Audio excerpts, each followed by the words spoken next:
If you're a mountain biker, a skier, a hiker, or even simply an outdoor lover, odds are that wherever you live you heard about Whistler.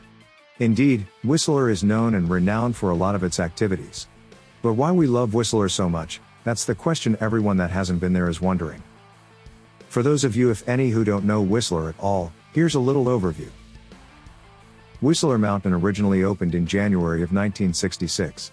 The intent when the construction started was to compete for the 1968 Winter Olympic, which obviously didn't happen. Blackcomb Mountain, however, opened in December 1980 as a totally separate entity. Both mountains endured intense rivalry through the 1980s and 90s, with constant upgrades and improvements that was unseen at other resorts. Today, they joined forces is now Whistler Blackcomb. The BC real estate firm that developed Blackcomb bought Whistler in 1997 and fully merged their operations in 2003. Whistler Blackcomb is a ski resort located 121 kilometers north of Vancouver, in British Columbia, Canada. By many measures it is the largest ski resort in North America and has the greatest uphill lift capacity. American Vale Resorts from Colorado owns Whistler Blackcomb since 2016. The peak-to-peak gondola feature to go from Whistler to Blackcomb Mountain at the top holds the record for the highest above-ground cable car in the world. And it is impressive. Furthermore, it is also often the busiest ski resort with over 2 million visitors a year. Whistler Blackcomb was the host of the alpine skiing events of the 2010 Winter Olympic and Paralympic. Whistler Blackcomb is not only a winter place, but truly a year-round, all-family place for great outdoors and entertainment. And, the Whistler Village, widely recognized for its livable design, formed the basis of similar Tyrolean-inspired developments around the world. In and around the village you are sure to find something fun to do any time of the year, rain or shine. There are a million different reasons to love Whistler, but for us it's all about the summer. Everybody that knows us also knows that we're huge fans of mountain biking, and mostly downhill biking. And if you really know us, you know that Sophie is truly a bike park girl. So, why we love Whistler is an easy question to answer, for its worldwide renowned bike park of course. Whistler Bike Park officially opened in 1998. And it was an immediate success, an average of 500 riders per weekend. No surprise there. If you've ever been in Whistler, it's easy to understand. Of course, I'm sure a lot has changed since the opening. So, I must go with my recent experience of it and what I hear and read about the earlier days. Since we've moved to BC in August of 2015, we've been in Whistler 124 days for riding, plus a few more days just to go hang and enjoy the place. The funny thing is that when we moved, we honestly thought we would be riding less park as it was further away. Yet, we ended up so far by park biking more than before. Every weekend, from season opening to closing, we are there at least a day. And every other occasion we have, we are there. Indeed, we are also trying to go during the week when it's a little bit less crowded. Once you've rode those trails, you're hooked. They are the nicest trails in the world. I don't think I'm exaggerating, because I heard the same comment from everybody I've talked to in the chairlifts. Regardless of where they are from, they all have the same answer: Whistler is the best place on earth for biking. From first-timer to pro rider, everyone finds its trails. But seriously, why we love Whistler has to do with way more than just biking per se. Because everywhere we mountain bike, we love. Although Whistler is almost magical and is surely in a class of its own. All the great views you have from the different altitudes are marvelous. From Fitzsimmons at 1,019 meters or the peak at 2,182 meters, you will have to close your mouth so it doesn't just hang in admiration. Oh, and it's worth saying that all those views are also magnificent in the sun, the snow, the rain or the fog.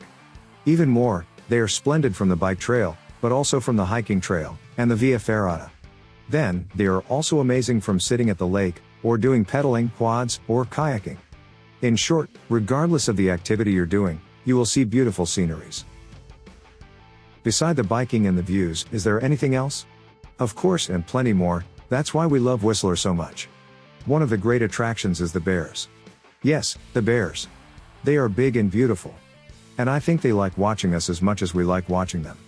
You can see them all summer long, but early and late season are the best time as they come closer and all the way down to the village. It can be scary, but I never heard of a bear attack at the park. They are used to us, and as long as you follow a minimum of common sense and stay at a safe distance you should be fine. Nevertheless, never forget they are wild animals. Likewise, there are not only the bears. There is deers, raccoons, beavers, marmots, birds and undoubtedly other animals that I haven't crossed so far. Furthermore, there's the whole atmosphere and the surroundings. There are people from all around the world, and a lot of them. And as a result, every day, the lines to the chairs and gondolas are long, the village paths are overflowing, and the terraces and stores are bursting. And all those people have one thing in common, a big smile. For us, I think it's clear that the first reason why we love Whistler is its bike park, but there are several more. Nevertheless, for you it might be something totally different. As I said earlier, there are, indeed, a million reasons to love Whistler. If you're a mountain biker, you will surely find the trail of your dream. If not in the bike park, in the hundreds if not thousands of paths all around the valley. Otherwise, you can simply enjoy a refreshing day at the lake with friends and a picnic or a game of golf. Go for a stroll on one of the paths. Enjoy a cool beer at one of the village breweries. Try out your skill at the skate park or the North Shore style skinnies or jump park. Try ziplining, bungee jumping, jet boating, tree climbing or whitewater rafting. You could simply go for a shopping day, or even better a Scandinavia spa day. I'm not yet done, there are still a lot more to do. You might like to try the famous Via Ferrata at the Whistler Glacier or rock climbing. There's the axe throwing, the summer bobsleigh tours, the 4x4 tours, horseback riding. Oh, and there's also canoe, kayak and stand-up paddleboard. And if these are not enough, you could go on a glacier tour, helicopter excursions with or without your bike, or camping trip. There is, of course, the famous peak-to-peak gondola, and several festivals and events. Subsequently, after a day of fun, you can enjoy a great diner in one of the hundreds of restaurants, of all styles, right there in the village. And to top up your day, if you're not too tired, don't forget to experiment the Whistler nightlife. The above is just a list of summer activities. On the other hand, if you're a winter kind of person, there are as many things to enjoy and do during the cold season. I know I'm forgetting something, because there is so much stuff to do in Whistler that it's impossible not to love it. Why do you love Whistler? Let me know in the comments below.